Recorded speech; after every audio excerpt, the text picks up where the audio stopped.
une alternative des plus différentes et indépendantes pour se prononcer sur un sujet d'actualité. Vos questions et commentaires sont les bienvenus à radio@cnv.ca. À CNV 24/7, Nicolas Deslauriers est aux commandes de votre Radio Réveil. On vous souhaite la bienvenue si vous venez à peine de vous joindre à nous, directement du complexe Desjardins. Il est 8h25 de retour avec Rémi Trudel qui nous présente un invité ce matin. Rémi. Eh bien oui, toujours dans les questions d'actualité. Eh bien, écoutez, j'ai dit tantôt que les Sherlock étaient de retour à Montréal quand on veut puncher les étudiants universitaires pour remettre ça au gouvernement. Notre invité fait le contrepoids. On est chanceux, on a de la belle visite à Montréal, on a de la belle visite de la grande région du Saguenay, mais je devrais dire des régions du Québec, Nicolas, que là, on va faire une entrevue avec quelqu'un qui a plein de médailles régionales à sa boutonnière parce que c'est un actif. Il est actif dans le milieu des régions du Québec depuis un très grand nombre d'années. M. Adam Lapointe, qui est de l'Institut des régions ressources du Québec, qui a pied à terre, non pas sur la rue René-Lévesque, ni de Lorimier, ni Sainte-Catherine, mais au Saguenay, à Chicoutimi en particulier. M. Lapointe, bienvenue. Bonjour. Monsieur Lapointe, on va, pour nos auditeurs, à travers la planète, parce qu'on est cette radio diffusée sur le web, donc on peut nous attraper aussi bien au Québec qu'à Vancouver, qu'en Finlande, qu'en Russie. Et je ne cite pas ces pays-là pour rien, on va y revenir dans quelques secondes. Mais on va faire une petite présentation d'abord. Monsieur Adam Lapointe, qui est le président de l'Institut des régions ressources du Québec, qui existe depuis un certain nombre d'années maintenant. Présentez-nous brièvement pour que n'importe qui soit en Chine, en Finlande, en Russie ou surtout à Montréal, on comprenne qu'est-ce que c'est et comment est né l'Institut des régions ressources du Québec. L'Institut a été créé il y a 2 ans et il y avait un objectif particulier qui est propre à toutes les régions ou éloignées ou ressources qu'on retrouve non seulement au Québec mais un peu partout ailleurs dans le monde. C'est tout simplement qu'ils ont beaucoup de difficultés à se défendre face à des programmes, à des politiques ou à des actions qui sont concoctées par les grandes officines gouvernementales et pour lesquelles les régions ont peu de moyens de se défendre face au poids démesuré ou important que représentent les régions centrales par rapport aux régions ressources, qui sont généralement moins populeuses et qui ont beaucoup plus de difficultés à se défendre face à la centralisation ou à la tendance centralisatrice qu'on retrouve un peu partout dans le monde au cours des dernières années. Donc, dans ce contexte-là, il faut situer le Saguenay-Lac-Saint-Jean comme ayant une population de 3 % du Québec,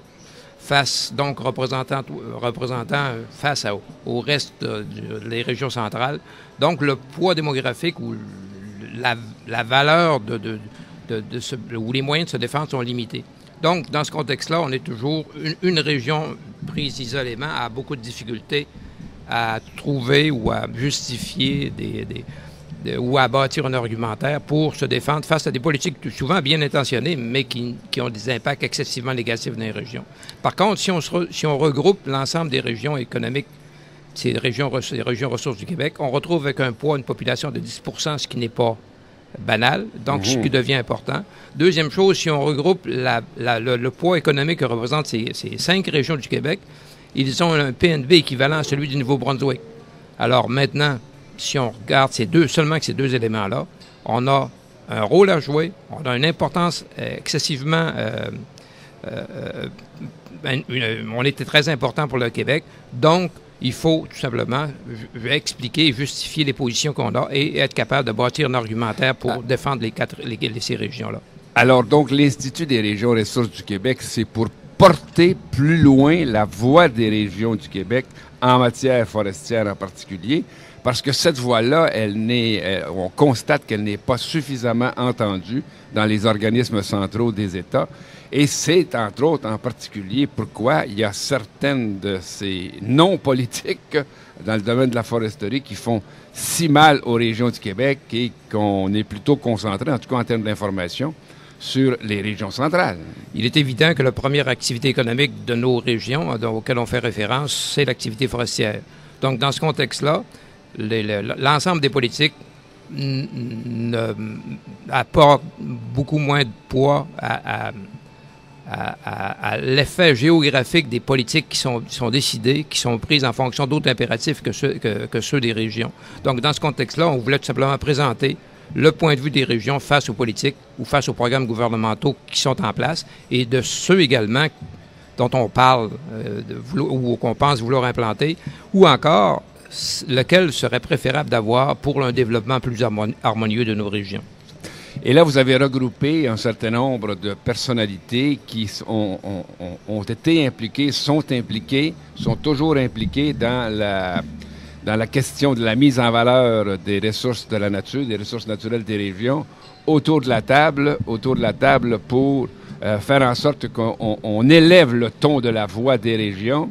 Et parlons-en de quelques-uns de ces participants autour de la table au conseil d'administration de l'Institut des régions ressources du Québec. Alors, ce que nous avons voulu faire, tout simplement, c'est de se comparer, de voir quels étaient les paramètres les plus importants de l'exploitation de nos ressources comparés à ceux qui ont une performance relativement meilleure ou qui survivent ou qui vivent mieux quand même le cycle économique baissier de l'industrie forestière, de l'industrie du papier et tout ce qui est leurs activités connexes. Je vous arrête parce que vous êtes enclenché sur une dimension très, très, très importante sur laquelle je veux revenir, mais je veux que vous parliez des gens au conseil d'administration de l'Institut des régions ressources du Québec parce que c'est important de mentionner qui est autour de la table. On est dans un organisme majeur ici, là. Bon, évidemment, on a recruté au niveau du conseil d'administration des gens qui sont représentatifs des régions, qui sont perçus dans leur région propre comme étant des leaders et qui ont occupé l'espace régional pendant plusieurs années, donc qui ont une expérience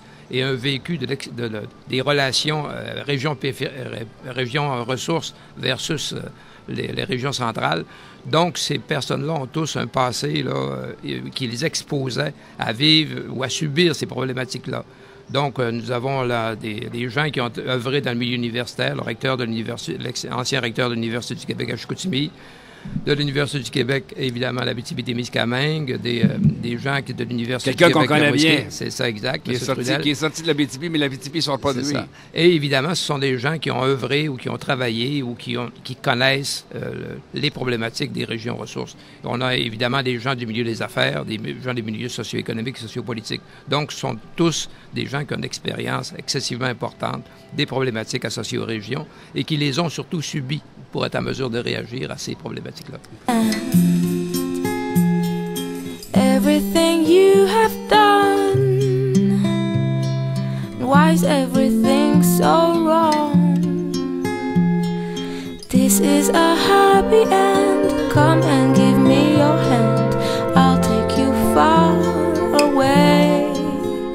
I mistake.